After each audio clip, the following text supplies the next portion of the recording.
Hi again. So, class, today we won't need to go into long-winded explanations. We're just going to be briefly reviewing. Profesora doña Concepción González la espera en recepción.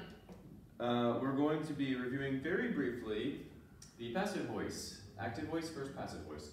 So, as you all know, if we have followed our flipped classroom modeling, we should first have gone to my YouTube page, Mark White Teacher, and there you'll see my passive voice construction explanation, when we use it, why, etc.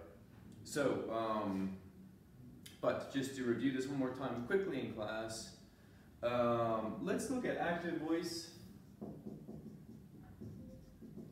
versus passive with a very simple sentence, and then we will talk about the parts of it, and we'll talk about when and why we typically use passive voice as opposed to active. In English, active is the norm. We almost always use active voice, it's simpler, but there are some cases in which passive voice is more useful. It makes more sense. Okay, so first of all, let's look at this one. This is an active voice sentence. Oops. The subject is the Beatles music group. Then we have the verb, wrote. Blackbird, right? Now, to make this passive, we have to always use a form of be and then the past participle. So what we'll do this time is we'll take, we'll kind of do it in reverse as it turns out. So we'll say Blackbird, which is a song, by the way, by the Beatles, if you didn't know. Was, there you have the be in the past, written, past participle. And then often we have this construction where if we do know who did it, at the end of the sentence, if we know who the subject was that was doing the action, at the end of the sentence we say by, and then in this case it's the Beatles. We don't always have to know, in fact, who did the action, and now that brings us to why do we typically use the passive voice? Well, we use the passive voice because we don't know,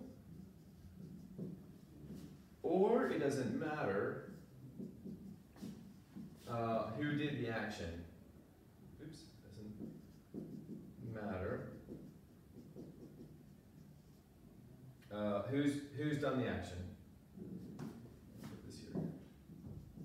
Who has done the action? The subject, right? Action. Likewise, we use the passive voice when we don't want to say who it is, or if the action, in some cases, is more important than who did it. Okay, so action is more important. Action is more important than the subject.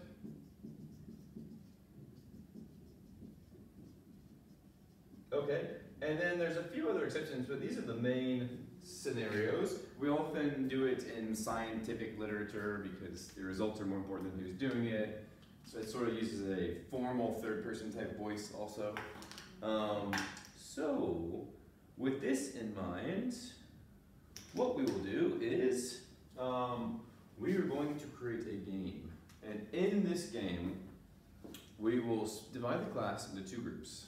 Okay, the prosecutors and the defense. And this will be a game sort of modeled on Clue, if everyone remembers that. So first, I also want our class to go to the YouTube link I've provided in this lesson plan. And there we're going to see a series of crimes that have occurred within the house, nonviolent crimes. And we are going to use our sort of legal voice not knowing who committed the crimes, to describe the situation and why you think, in the prosecutor's case, the subject, who is unknown, we'll find out who it was later, is guilty or is innocent in the case of the defenders. Okay? So that's it for today's class. Nice and easy, very simple. Again, I'll provide a link for our sort of crime mystery. It's in the lesson plan. And I want the prosecutors to create passive voice sentences describing the situation and why we think the criminal, in this case, who is a squirrel, by the way, spoiler alert, is guilty, or the defense can use passive voice to describe things as well, and why we think the squirrel is innocent. Okay, that's it. Thanks.